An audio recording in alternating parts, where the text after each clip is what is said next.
Mga kapatid, ang humiliya po ngayong araw ng Biyernes pong ito ay hango po sa babasahin kong ito. Mateo, Kapitulo 13, versikulo 18 hanggang 23. Ipinaliwanag ang talinhaga tungkol sa mga hasik. Pakinggan ninyo ang kahulugan ng talinhaga tungkol sa mga hasik. Kapag ang isang tao ay dumirinig ng mensahe tungkol sa paghahari ng Diyos, ngunit hindi naman niya iyon inuunawa, siya ay katulad ng binhing nalaglag sa daan.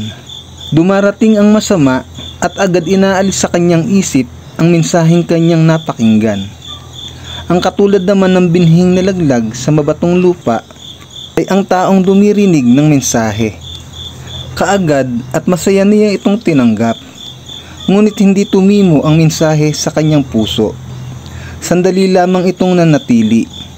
At pagdating ng mga kapighatian at pagsubok, dahil sa mensahe, agad siyang tumatalikod sa kanyang pananampalataya. Ang binhi namang nahulog sa may damuhang matinik na halamanan ay naglalarawan ng mga taong dumirinig ng mensahe, ngunit dahil sa pagkabalisa sa maraming mga bagay at pagkahumaling sa kayamanan, ang mensahe ay nawalan ng puwang sa kanilang puso at ito ay hindi nagkaroon ng bunga sa taong iyon.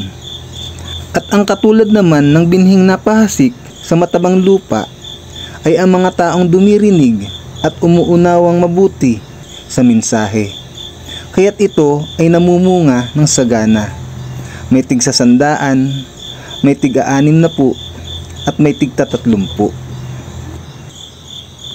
Ang mabuting balita ng Panginoon. Pinupuri ka namin, Panginoong Hesukristo.